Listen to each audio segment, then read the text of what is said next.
In this scene, the emotional unraveling between Dani and Dana becomes a painfully intimate study of how queer women navigate betrayal, fear, longing, and the desperate hope that love alone might be enough to fix what has been broken. And what makes their confrontation so resonant, especially for LGBTQ+ viewers who have learned to measure the safety of every emotional risk, is that it exposes the way women are often pulled between the urge to protect themselves and the pressure to soothe the feelings of someone who has hurt them. A dynamic that becomes especially fraught in queer relationships, where emotional closeness, community overlap, and shared marginalization can make any rupture feel like a tearing of one's own skin.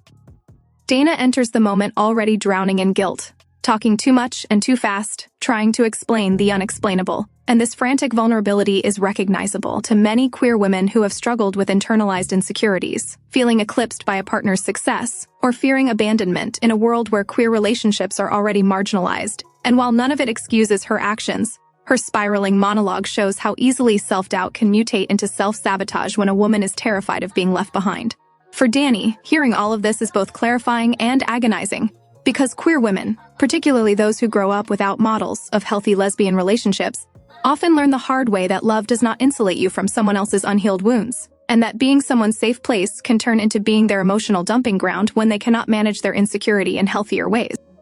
Dani's pain is quiet, measured, and controlled, not because she feels less, but because women, especially queer women used to navigating a world that often dismisses their emotional legitimacy, are socialized to respond to betrayal with rationality rather than anger, as if fury would somehow make them less credible, less dignified, or less deserving of care. When she finally says she cannot remain with someone who maintained a second relationship for 6 months, she is doing so not from a place of punishment, but from a place of emotional self-preservation, the kind of boundary setting that queer audiences often understand intimately, because many have experienced love that became intertwined with guilt, obligation, and the fear that leaving would mean confirming every painful stereotype about queer relationships being unstable. A fear compounded by the fact that society often judges queer breakups as reflections of lifestyle failure, rather than as the normal human heartbreaks they are. The moment Dana tries to justify her behavior through her own emotional struggles, feeling overshadowed by Dani's success, feeling insecure about her own career path, is excruciating because it speaks to the ways queer women sometimes internalize the scarcity mindset imposed by heteronormative culture, believing subconsciously that there are limited avenues for fulfillment, attention, or recognition available to them. And instead of confronting these fears openly, Dana allowed admiration from another person to fill the void, reinforcing a painful truth many queer viewers know too well, that being desired can temporarily numb insecurity without resolving its source. Yet, the scene does not paint Dana as a villain but as a deeply flawed human being, someone whose self-esteem issues eclipsed her ability to love responsibly, which resonates strongly for women who have struggled with the societal narrative that queer relationships must be perfect, hyper-communicative, emotionally literate, and morally flawless in order to be seen as legitimate.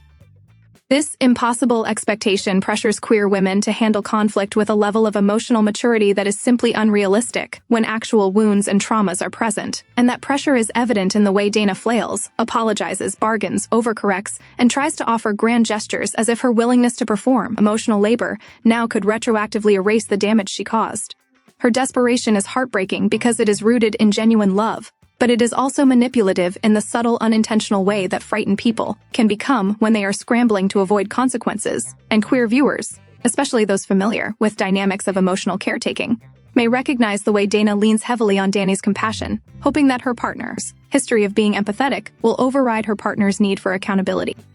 Dani, however, holds her ground not with cruelty but with clarity, reminding Dana that the relationship cannot continue in its current form because trust is not something that can be rebuilt through promises alone, and this quiet firmness is powerful because queer women are often discouraged from asserting boundaries within their relationships, fearing that doing so will be interpreted as coldness, abandonment, or internalized homophobia.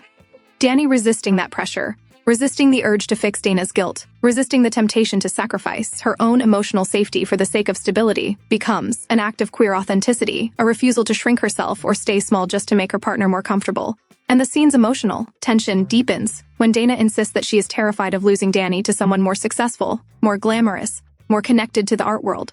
reflecting a wound that many queer women carry, the fear of invisibility, of not being enough, of being overshadowed in a society that already marginalizes queer female identities and often devalues feminine labor.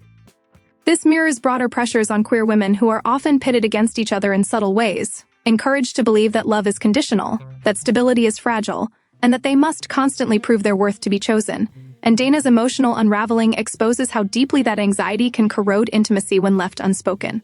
The scene also challenges the societal discomfort around witnessing two women express emotional pain and longing with sincerity rather than through the fetishized or sensationalized frames that queer relationships are so often forced into. There is no spectacle here, no eroticism, no melodramatic theatrics, just the messy truth of a couple trying to reckon with a betrayal that has carved a gap between them. For women and queer audiences, watching Dani hold space for her own hurt without collapsing into guilt, and watching Dana confront the consequences of her actions without demonizing herself, becomes a rare portrayal of nuanced emotional labor between women. A reminder that conflict in queer relationships can be just as layered, painful, and transformative as in heterosexual ones, and deserves the same narrative seriousness.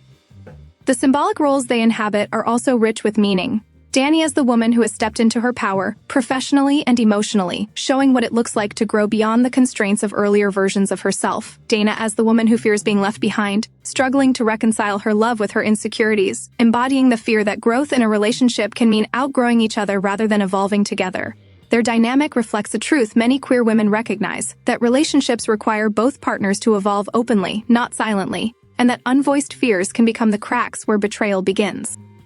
The emotional climax of the scene, when Dani hesitates in the face of Dana's pleading, illustrates how queer women often feel torn between empathy and boundary setting, between caring for someone deeply and protecting themselves from further harm, and this moment resonates profoundly, because queer love is often built on mutual understanding, on shared experiences of marginalization, on the feeling of finally being seen, and losing that connection can feel like losing a part of oneself. Yet the scene is careful not to romanticize the pain. It treats the breakup not as a tragic inevitability, nor as a melodramatic spectacle, but as a pivotal moment of self-recognition for Dani. A moment where she chooses truth over illusion, self-respect over guilt, and emotional visibility over silence. And in doing so, the story affirms to queer audiences, especially women who have endured relationships complicated by insecurity, uneven emotional labor, or the fear of speaking hard truths, that love does not require self-abandonment, that boundaries do not diminish affection, and that ending or stepping back from a relationship can be an act of courage rather than failure.